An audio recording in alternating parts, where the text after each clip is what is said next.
Hi all, I thought I'd, after that miraculous win, try again and see if I can avoid getting a bad knight trapped on the end of the board and keep the knight central this time, if possible.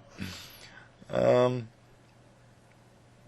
check right in the pool. Yep, I'm in the pool, waiting to be paired. Pool of players waiting to be paired. So yeah, that's Sicilian Sveshnikov. The idea of C3 instead of C4. Sharper. By the way, what do you think about the term sharp position?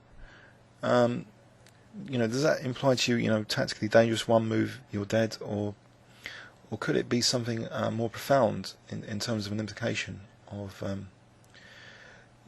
you know, because if it's, let's like look at the opposite. What is the opposite of a sharp position? Is it a soft position instead of sharp, or is it a fuzzy position? You know, what do you consider the opposite adjective, and why isn't that opposite adjective used in annotations? By the way, I'm going to try something different, not the French, because I'm getting quite bored of playing the French over and over again. So let's try something which, like trying to get the Marshall Gambit. I saw a crushing Marshall Gambit puzzle recently, so let's see if I can play this correctly. B5 now. Play the Marshall Gambit. I haven't played that in ages. No one allows this anymore. I'm surprised he's even allowed it. So potentially there's a little bit of fun here. But oh, he's played. He's taken out all the fun. It's not fair. There should be a law against this. Anyway. All right. Let's just take on E4 and Bishop C5. I'm sure F2 is going to be a problem, or is it going to be? Is the problem going to be D5? Because I don't know what's going on now. Bishop C5 doesn't look too bad at the moment, does it? Let's allow Rook E4 after playing F6. Rook E4. And take on G3 or A5. A5. Just going to get this bishop off there. Right, now I'll take on G3. Maybe A4 and A3. Get my queen maybe come to over here first. Keep some tension going. Am I going to play A4? That's the big mystery. Or am I going to play Queen A7 or Queen B6? I mean Queen B6. So F2 under fire. Protects my diagonal. Well, I've weakened now the dark squares, but I've got the dark square bishop. So maybe it's not such a big deal. I don't want to solidify the centre. On the other hand, knight E6 weakens my position a bit, so maybe I will. Yeah, let him play that. I'll play C5.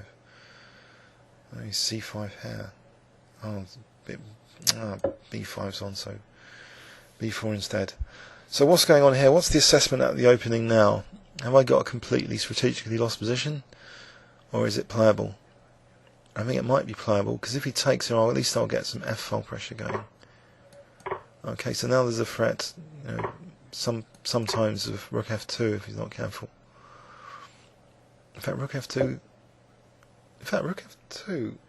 Queen F2, Bishop C5 could be my first winning position all day.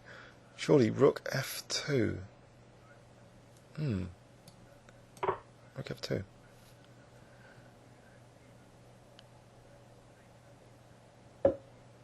Aha, and now Bishop C5? He's resigned. That was a quick win. Yes, 23 moves. Finally, playing an opening I never play usually.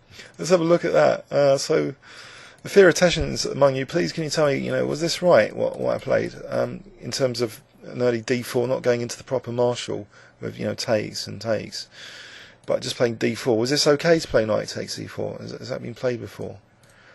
So I protected D5 and went for Bishop C5. It seemed interesting. You know, there was a consistent, coherent strategy in this game, so I'm pleased about that. And even, you know, allowing this wasn't that, you know, it seems to be, all my moves were coordinated in this game, it seems.